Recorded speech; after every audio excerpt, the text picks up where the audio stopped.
নেপালের মহিলারা নিজের বিছানায় শোয়ার সময় কেন দেশি ঘি নিয়ে শোয়? আসলে তারা রাতে দেশি ঘি কি করে? এই কথা আপনারা জানতে পারলে আপনাদের হুঁশ উড়ে যাবে। আমি নেপালে চাকরি করতাম, আর সেখানে আমি একজন নেপালি মেয়ের সাথে বিয়ে করি। কিন্তু আমি এটা দেখে ভীষণ হয়রান হয়ে যেতাম যে ঘরে এলেই আমি ঘুমিয়ে পড়তাম, আর একেবারে সকালেই আমার ঘুম ভাঙত। যখন সকালে উঠতাম তখন আমার রাতের কোনো কিছু ঘটনা মনে থাকত না, কারণ আমার বাবা প্রতি রাতে আমার শুয়ে পড়ার পরে আমার ঘরের অবস্থা অনেক বেশি খারাপ ছিল। সেই জন্য আমাকে কেউ একজন নেপালি চাকরি করার কথা বললে আমি নেপালে চাকরি করতে যাই। নেপালে গিয়ে আমার অসুবিধে আরও বেড়ে যায়। এখানে এসেছি সবেমাত্র ৬ মাসই হয়েছিল। আমি আমার জীবনে কখনো কোনো খুশি আনার চেষ্টাই করিনি, আর আমি কখনো কোনো মেয়ের দিকে দেখতামও না। আর তার আগে কখনো চাকরি করার চেষ্টাও করিনি। কিন্তু নেপালে এসেই কিছুদিন থাকার পর আমার জীবনটা সুন্দর হতে শুরু করে। একজন নেপালি মেয়ে আমাকে পছন্দ করতে শুরু করে। সে বয়সে আমার থেকে অনেকটা ছোট ছিল, জগতও ছিল, সুন্দরীও ছিল। সে আমাকে বলে যে সে আমাকে বিয়ে করতে চায়। আমি যেখানে চাকরি করতাম সেও আমার সাথে একই জায়গায় চাকরি করত। আমি নেপালের একটা ফ্যাক্টরিতে প্রোডাকশন ডিপার্টমেন্টে কাজ করতাম।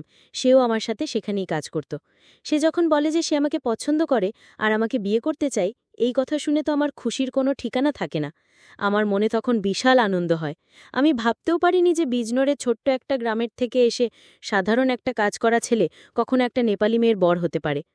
এটা তো আপনাদের কাছে অদ্ভুত লাগছে শুনতে, যে আমি ৩৫ বছরের ছেলে আর সে ২০ বছরের যুবতী মেয়ে, তাকে বিয়ে করার কথা ভাবতেই আমার খুশি হচ্ছিল। তার বয়স মাত্র ২০ বছর ছিল। আর এমন একটা মেয়েকে বিয়ে করা আমার জন্য সৌভাগ্যের ব্যাপার ছিল, যে আমার মতো ৩৫ বছর বয়সী একটা ছেলে বিয়ে করার জন্য ২০ বছর বয়সী একটা মেয়েকে পাচ্ছি। আমাদের দুজনের বয়সের মধ্যে প্রায় ১৫ বছরের পার্থক্য ছিল। সে আমার মধ্যে কি এমন গুণ দেখল যে সে আমাকে বিয়ে করার কথা ভাবল? আমার জীবনে এটা তখন সবচেয়ে খুশির ব্যাপার ছিল, কারণ গ্রামে আমার সাথে কারোর বিয়ে হচ্ছিল না। কারণ লোকেরা ভাবত আশিস নেপালে গিয়ে অনেক ব্যস্ত হয়ে গেছে, আশিসের কাছে না সময় আছে না এত পয়সা আছে, যার জন্য আমরা নিজেদের মেয়ের সাথে তার বিয়ে দিতে পারি, আর তার অনেক বয়সও হয়েছে। এত কিছুর মধ্যে এত কম বয়সী মেয়ে পাওয়া আমার জন্য ভাগ্যের ব্যাপার ছিল। তাছাড়া সে এত সুন্দরী যে আমি তার সাথে সারা জীবন কাটিয়ে দিতে পারব। এই কথা আমি আমার বাবা মাকে জানালে তারা অনেক খুশি হয়ে যায়। কিন্তু তারপর আমার মায়ের চোখ থেকে জল পড়তে থাকে। আমি ফোনে মাকে জিজ্ঞেস করি যে বাকি হয়েছে। তখন মা বলে, আশিস, তোমার কি মনে হয় যে সেই নেপালি মেয়ে তোমাকে আমাদের কাছে আসতে দেবে? এরকমটা হবে না তো, যে এরপর থেকে তুমি নেপালের হয়ে গেলে? খুশি তো অনেক হচ্ছে যে তুমি এত কম বয়সী একটা মেয়েকে পেয়েছ। আর অবশ্যই সে গ্রামের মেয়েদের থেকে অনেক বেশি সুন্দরী, আর তোমার খেয়াল রাখবে, কারণ তুমি তার থেকে বয়সে অনেকটাই বড়, আর সে তোমাকে নিজের ইচ্ছাই সম্মতি যে পছন্দ করেছে। কিন্তু চিন্তার ব্যাপার হলো তুমি আমাদের ভুলেই যাবে। সারা জীবন আমরা তোমাকে লালন পালন করে বড় করেছি। আমরা তোমার থেকে অনেক বেশি আশাবাদী। কিন্তু অবশেষে তুমি সেই নেপালি মেয়েরই হয়ে যাবে। বয়স্ক মা বাবার কপালে শেষ জীবনে একাকিত্ব ছাড়া আর কিছুই থাকে না। এই কথাগুলো বলে মনের বোঝা হালকা হলো। আশিস বাবা, এখন আমি ফোন রেখে দিচ্ছি। মায়ের কান্নার আওয়াজ আমার কানে বাজতে থাকে। এই কথাটা তো ঠিকই বলেছি। যখন আমি ববিটাকে বিয়ে করব, তখন তো বাকিদের আমারকে বলতেই হবে। আমি অনেক চিন্তিত হয়ে গেলাম। আমি এটাই ভাবছিলাম, মানুষের উপার্জনের রাস্তা তাকে কোন কোন অসুবিধার মধ্যে ফেলে দেয়। তার নিজের লোকেরও তাকে ছেড়ে যেতে হয়।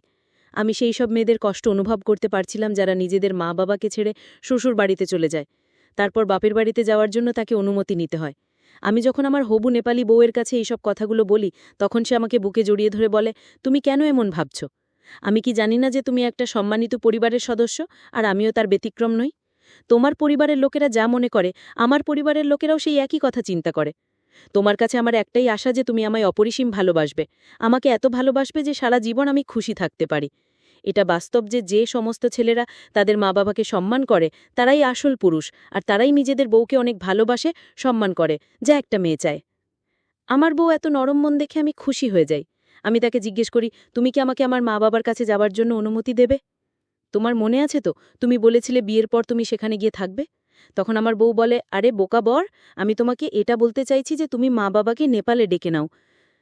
তাছাড়া তারা সেই বাড়িতে থেকে কি করবে? তুমি তো তাদের একমাত্র সন্তান। তারা তো সেখানে একাই থাকে। তুমি চাইলে তাদের এখানে ডেকে নিতে পারো। তুমি তো বলো যে তোমার আত্মীয়রা ভালো না, তারা তোমার পরিবারের সাথে ভালো ব্যবহার করে না। তাহলে সেখানে থাকার কি মানে? তুমি তাদের ডেকে নাও, আর তাদের উপস্থিতিতে তাহলে আমরা বিয়ে করে নেব। ববিতার বলা এই সমস্ত কথা আমার খুব ভালো লাগছিল। আমি আমার বাবা মাকেই খুশির খবর শুনিয়ে দিই। বাবা মায়ের আসার সমস্ত খরচা ববিতাই করেছিল। তাছাড়া তার কাছে পয়সার কোনো অভাব তো ছিল না, কারণ সে আমার অনেক আগে থেকেই ফ্যাক্টরিতে কাজ করত। সেই যখন 18 বছর বয়সী ছিল তখন থেকে সে কাজ করত, আর আমি ফ্যাক্টরিতে কাজ শুরু করেছি মাত্র 6 মাস হয়েছে। সেই জন্য আমার বেতন তার থেকে কম ছিল। হয়তোবা বিদ্যে জীবনে এমন একটা ছেলেই ছিল যার সাথে তার থাকতে ভালো লাগে। আমাকে দেখে বয়স্ক নয়, বরং কম বয়সী ছেলেই মনে হতো। শুধু গ্রামের লোকেরাই এমন ভাবত যে তাদের মেয়ের সাথে আমার বিয়ে দেবে না। যাই হোক, আমার কাছে এখন এমন একজন মেয়ে ছিল যে আমাকে পছন্দ করত। আমি আমার বাবা মাকে 1 সপ্তাহের মধ্যে নেপালে ডেকে নিয়েছিলাম। এই সমস্ত দেখি আমার আত্মরা হয়রান হয়েছিল যে আশিসের ভাগ্য চমকে গেছে, সে একজন নেপালি মেয়েকে বিয়ে করবে বলে নিজের মা বাবাকেও নেপালে নিয়ে গেল। আমার বাবা মা যখন নেপালে আসে তখন তাদের উপস্থিতিতে আমার বিয়ে হয়ে যায়। বিয়ের দিন আমি খুব খুশি ছিলাম। আমার বিশ্বাসই হচ্ছিল না যে এই সব কিছু বাস্তবে হচ্ছে না স্বপ্ন। আমার বউ আমাকে বলে সে শুধু আমার থেকে ভালোবাসা আর আত্মসম্মান চায়।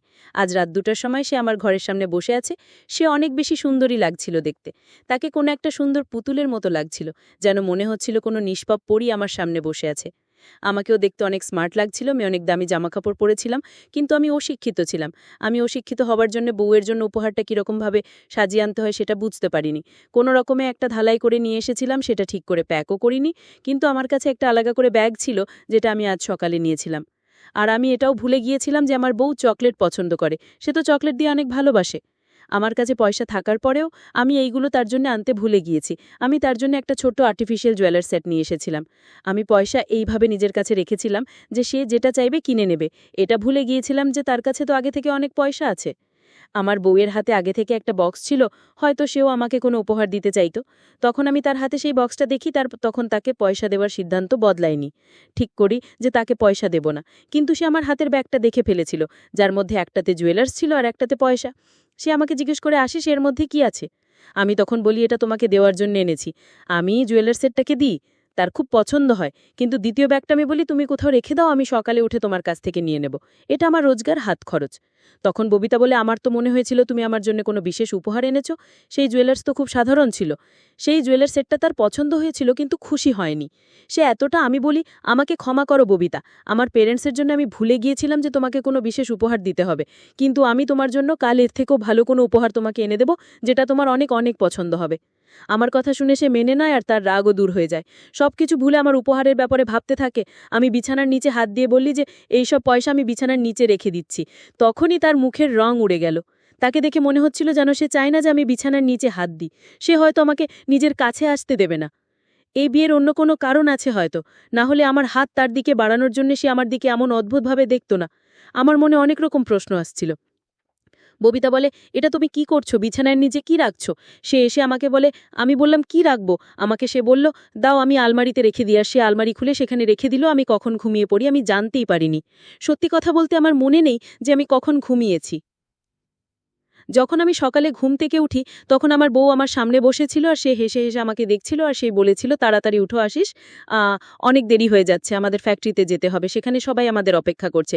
আর তোমার বাবা মা হয়তো ভাববে আমি তাদের ছেলেকে তাদের কাছ থেকে কেড়ে নিয়েছি। তাড়াতাড়ি উঠো, এমনিতেই অনেক দেরি হয়ে গেছে। এই বলে সে বিছানার চারদিকে চাদর দিয়ে ভালো করে ঢেকে দিল। আমি উঠে বাথরুমে চলে গেলাম। আমার ববিতার ব্যবহার আমার অনেক অদ্ভুত লাগছিল। এমন মনে হচ্ছিল যেন সে আমার কাছ থেকে কোনো কিছু গোপন করার চেষ্টা করছে। আমি যখন বাথরুম থেকে ফিরেই তখন সে বিছানায় বসেছিল। যখন আমার নজর তার দিকে পড়ে তখন সে চমকে গিয়ে বিছানায় লম্বা হয়ে শুয়ে পড়ে। এমন মনে হচ্ছিল যেন সে ধরা পড়ে যাওয়ার ভয় আমার কাছ থেকে কিছু গোপন করছিল। আমি ববিতাকে বলি, এই বিছানার নিচে কি আছে?